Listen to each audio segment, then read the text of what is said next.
Bismillahirrahmanirrahim. Assalamualaikum warahmatullahi wabarakatuh.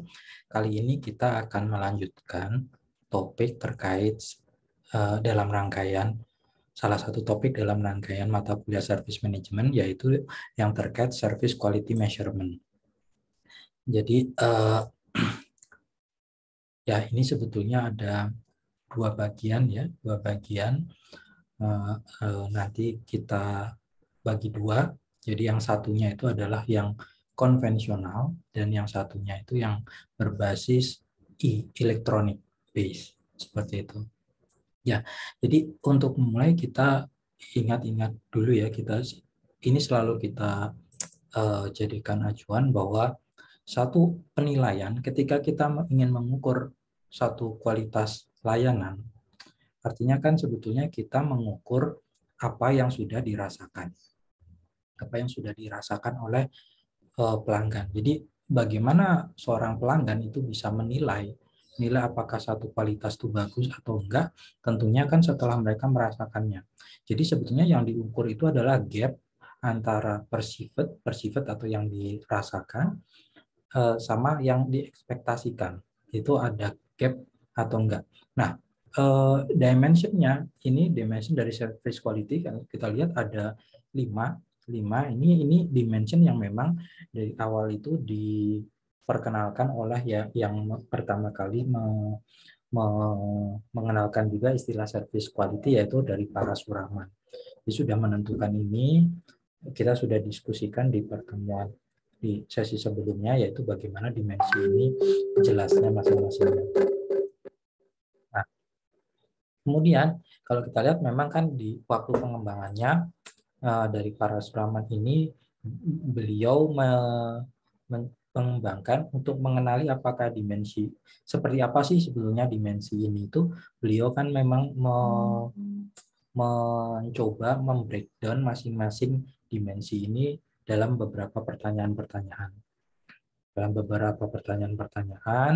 sehingga terus dicoba diteliti, dianalisis, sampai kemudian ada yang di remove, itu sampai kemudian akhirnya ketemu, menurut beliau inilah yang mewakili pertanyaan-pertanyaan untuk masing-masing ini dengan case yang beliau pakai. Itu jadi tangible ada 4, reliability ada 5, dan seterusnya, totalnya 22 pertanyaan. Ini biasanya ketika kita kemudian membuat kuesioner nantinya untuk mengukur apa istilahnya service kualitas, ya nanti kuesioner kita akan menginduk dari pertanyaan-pertanyaan ini. Ya tentunya pertanyaan ini kan dari dalam bahasa Inggris ya. Nanti ketika memang mau ditranslate ke bahasa Indonesia misalnya gitu ya, berarti harus diuji ulang untuk memastikan bahwa itu memang sesuai. Misalnya seperti itu. Nah, ini tadi ini beberapa apa istilahnya, beberapa link untuk mempelajari terkait ini. Jadi yang satu di sini link untuk tadi bagaimana Parasuraman itu mengembangkan ServQual tadi di sini. Yang kedua ini bagaimana contoh kemudian kita membuat kuesioner. Ya, ini ada contohnya seperti apa mengembangkan yang nanti bisa dihitung, dan ini adalah contoh aplikasinya. Ya, kita coba lihat satu persatu ya. Jadi ini ada sebelumnya. Ya, ini ServQual ini yang dikembangkan oleh, ini sudah lama sekali. Bisa dilihat di sini adalah sesuatu yang lama sekali. Dia dikembangkan melalui satu ini, dia menjelaskan apa itu. Jadi di sini dia bahkan mau menjelaskan juga perbedaan apa itu quality sama satisfaction. Jadi memang di sini kita bisa mengukur service quality. Ini kan service quality measurement. Nanti setelah ini topik kita juga customer satisfaction measurement. Jadi mengukur kualitas sama mengukur satisfaction sebetulnya sama ya. Konsepnya itu sebetulnya sama. Selisih gap antara ekspektasi dan perceive caranya sama, cuman dimensinya beda. Kalau dimensi kualitas itu apa, dimensi satisfaction itu apa, itu bedanya di situ. Jadi memang ini suatu, tapi cara mengukurnya itu biasanya sama. Yang diukur memang subjektif, jadi sisi gap ini apa yang sudah dirasakan dan yang diekspektasikan. Nah, seperti itu. Ekspektasi dibanding persepsi. Jadi ini yang ini kan ya. Ini kalau para suraman dia memberikan dimensi dari satu service quality ini sehingga dia didapatkan masing-masing ini hasilnya. Ini penjelasannya masing-masing sudah kita bahas. Seperti ini hasilnya. Item-item pertanyaannya. Nah, ini bisa mungkin bisa dibaca lebih detail untuk kalau memang mau memahami dengan lebih lanjut. Ya.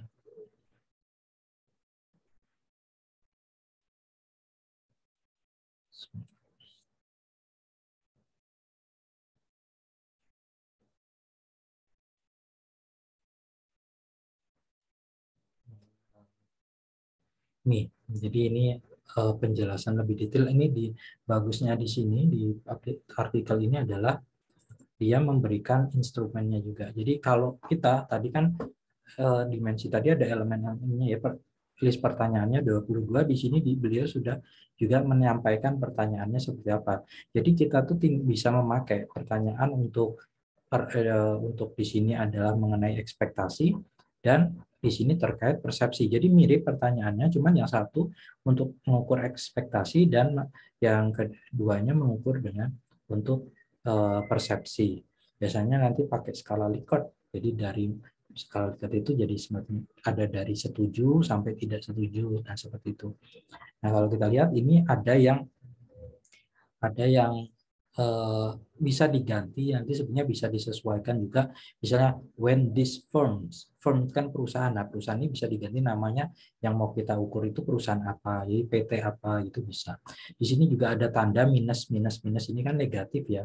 Ini sebenarnya untuk kontrol juga, untuk kontrol ini pertanyaannya di dalam bentuk kalimat negatif gitu aja, untuk kontrol supaya mungkin waktu mengisi kuesionernya itu tidak ya 5 semua itu kan. Kalau dia rata semua 5 itu kan mungkin berarti kita bisa ragukan gitu ya, karena ini dibuat negatif itu untuk kontrol.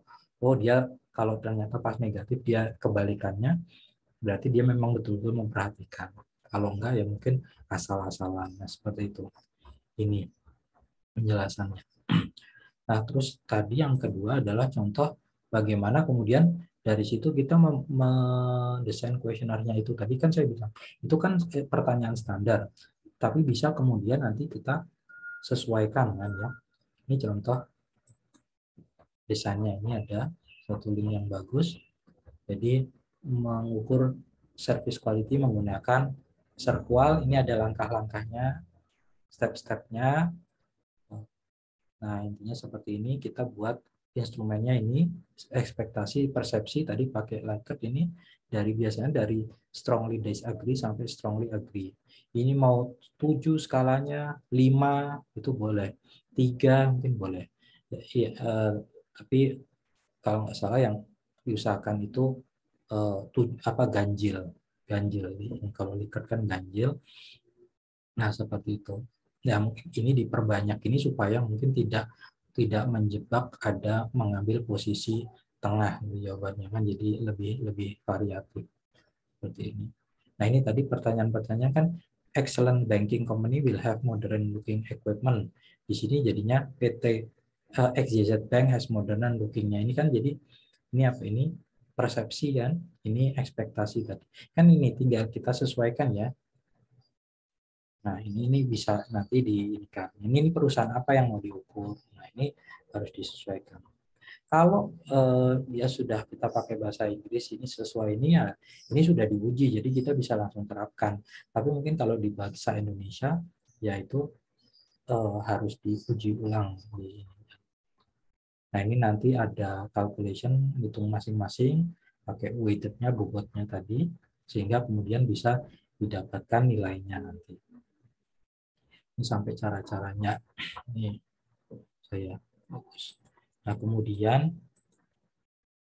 ini aplikasi, contoh aplikasinya, ini juga artikel yang bagus, ini lumayan lengkap menurut saya bagaimana kemudian dia mencoba mengaplikasikan ini. Jadi kalau dibaca, ya, ini untuk kasus e-health,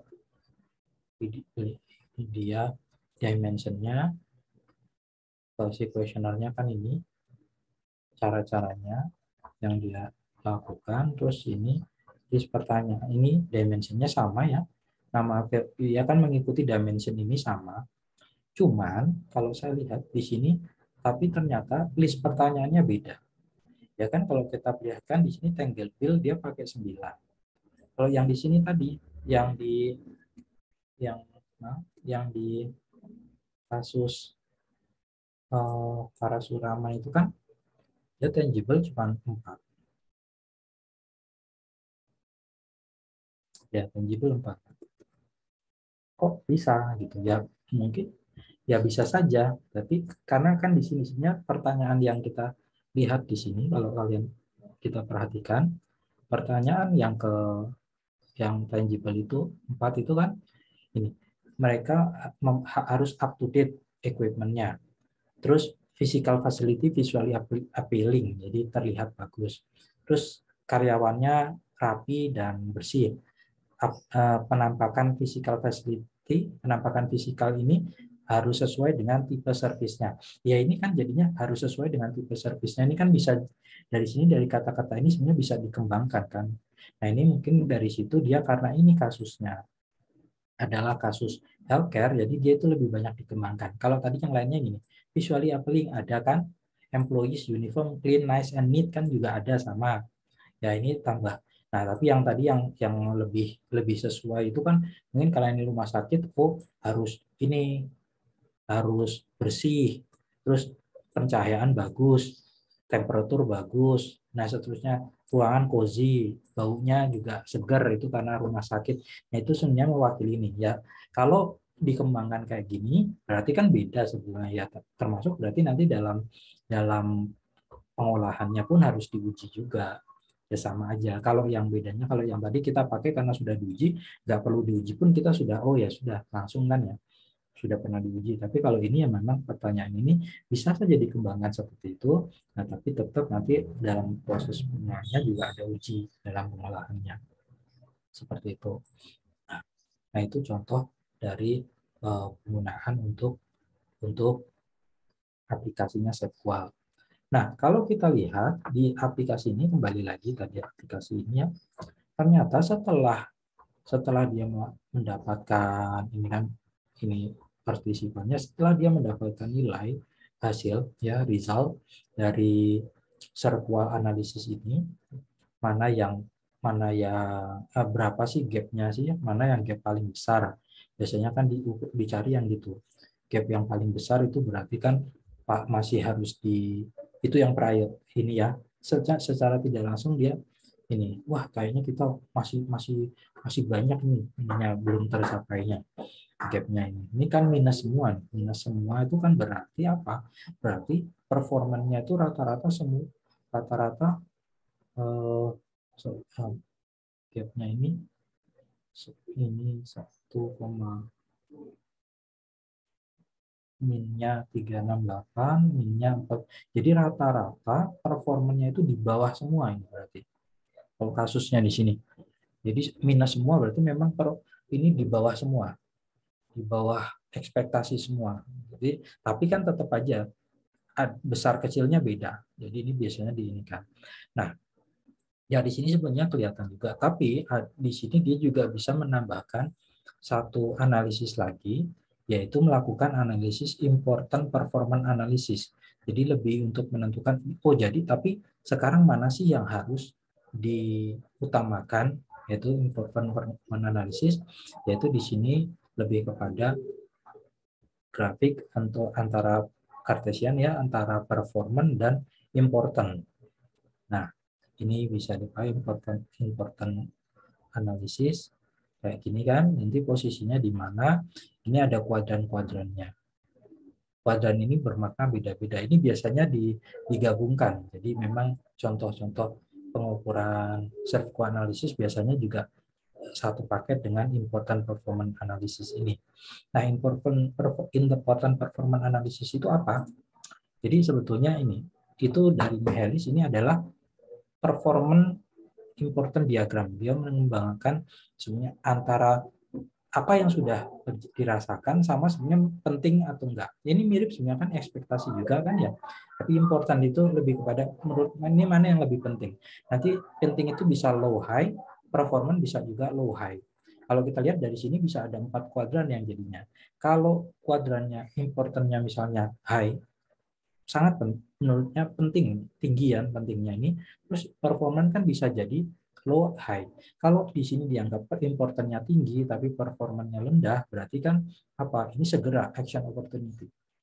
Ini harus apa? Ini harus action opportunity. Kalau di sini importance-nya tinggi tapi performanya juga sudah tinggi, berarti ini kan leverage, artinya ini sesuatu yang memang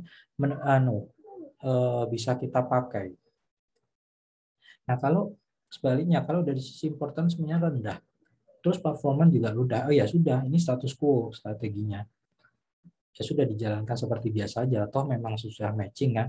Tapi yang ini biasanya gini juga, kalau kondisinya importantnya low, tapi kok performance kita tinggi malah. Ya ini kan berarti sebenarnya boros kan gitu. Nggak diminta tinggi, tapi kita menghasilkan tinggi kan sebenarnya nggak terlalu berguna. Nah ini kita udah ngomong masalah kait service excellent kemarin kan. Yang penting itu adalah matching aja, nggak perlu berlebihan. Karena berlebihan itu ada resource yang dipakai.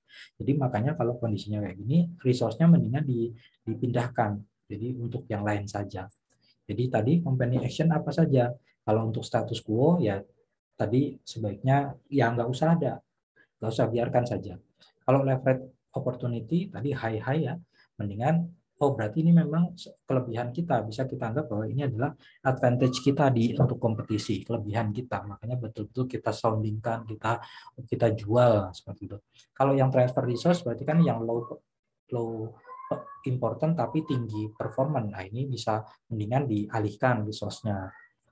Kalau yang action ini berarti segera, ini karena berbahaya, ini kritis ya. Nah ini jadi segera, perlu perhatian segera, misalnya seperti itu. Nah itu seperti itu. Itu mungkin untuk penjelasan bagian service, bagaimana mengukur service quality, tapi dari sisi yang konvensional, yang umum. Jadi lebih kepada untuk layanan-layanan yang sifatnya ya konvensional saja, belum berbasis web, berbasis internet atau apa seperti itu. Nah, ini untuk bahasan kita separuh. Nah, selanjutnya adalah ketika kita nanti kalau kondisi sekarang kan lebih banyak ini ya, sudah banyak sekali internet berkembang. Jadi banyak jasa itu melalui internet, layanan itu melalui internet, bahkan kita tidak bisa, jadi kita tidak berhubungan dengan orang sama sekali. Ya, jadi kalau udah kayak begitu, yang dimensi-dimensi tadi, contoh dimensi ya, kayak oh karyawan bajunya rapi, itu bisa jadi kan tidak relevan lagi. Nah, itu makanya kita ada namanya nanti istilahnya e-SERVQUAL. Kita akan bahas di video selanjutnya. Terima kasih.